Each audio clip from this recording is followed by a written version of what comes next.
Are you feeling like there's a lot more that you could be doing with AI today than what you're actually doing? Well, you're not alone.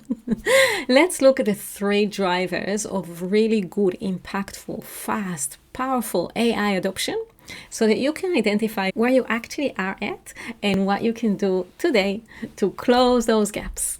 So there's 3 drivers to real good AI adoption. Capability, that's our knowledge, knowing what AI can do for us today. Utility, that's really putting it into workflow, putting it into use. And safety, of course.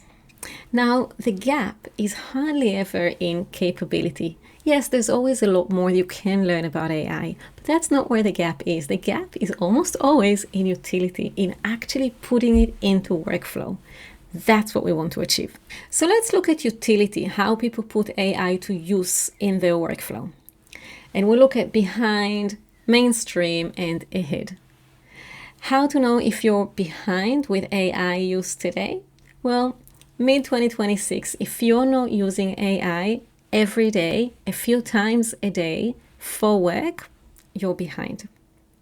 And what you need to do? Well, you need to figure out what's blocking you. Is it that you don't have access to secure tools, that you're not sure what you're allowed and not allowed to do, haven't found the use cases, whatever it is, need to change that. We need to come into the mainstream. So mainstream have been using AI as chat so far. So doing something in my work and jumping to AI to ask a question and coming back and copying and pasting across. And what we're doing now is creating reusability. So we're saving our prompts in ways that are reusable. And we're creating reviewer agents that review our GST and an income tax review and our advice letters. We're creating drafters that draft those.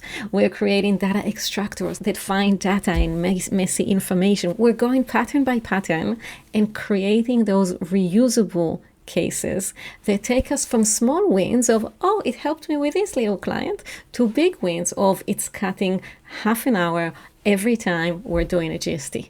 Or it's just drafted the AML risk assessment for 600 clients. And then we look at how to roll this out to our entire team. So last week I spent some time with a firm where one of the directors showed me how he used AI to review an income tax return, and it took the review process from an hour down to 15 minutes, and it even found some things that he missed, which is beautiful.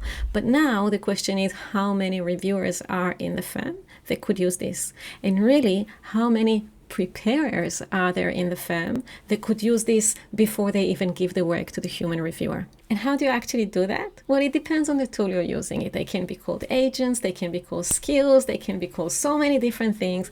Doesn't matter, as long as you capture your good prompts, you give them knowledge to ground them in, checklist templates, etc., and you roll that out to your team. That shift from small wins to big wins, from I'm using it on the side to everyone's using it in their workflow, is what mainstream businesses are doing with AI today. And if you're doing more than that, if you've got your AI connected to different systems and it runs on schedule every night and every day and whenever there's a new file, and you're even starting to think of giving it roles that it owns and has its own journals and escalations, you're ahead. That's fantastic. For most of us, mainstream, we're focusing on that shift from chat on the side to reusable processes that are working across our business. That's the focus. And of course, there's safety. So what goes on in mainstream is that we've got our secure tools that we're comfortable using in our process with client information, confidential information, because we're researched, we know what's right. We've got a good AI policy that covers also the capabilities of agentic AI, integrations, etc. And our team all know how to use AI safely. So your homework this week, find one thing in AI that's a lovely win and make it into a great win by making it reusable and sharing it with your team. Getting a good prompt, make it into that agent or skill or whatever it is, and sharing it with your team. In the area of security, of safety, just make sure that everyone knows what their safe AI environment is and that your AI policy covers agentic AI. And how do you keep on top of that and how do you run these processes? Well, I'm not going to say ask AI. Because if there's one thing that AI so far is not amazing at, is self-awareness. It doesn't know what it can do. It lives in the box and it doesn't see the box. And it gets up to date from what's public online. But what's online is the innovators on social media talking about super advanced stuff that is immature and experimental and not relevant for us today. And also, on the other hand, things that are a bit behind. So if you ask AI how to write a good prompt, it will give you those structures for a prompt that takes a page or two. That's not how we prompt today.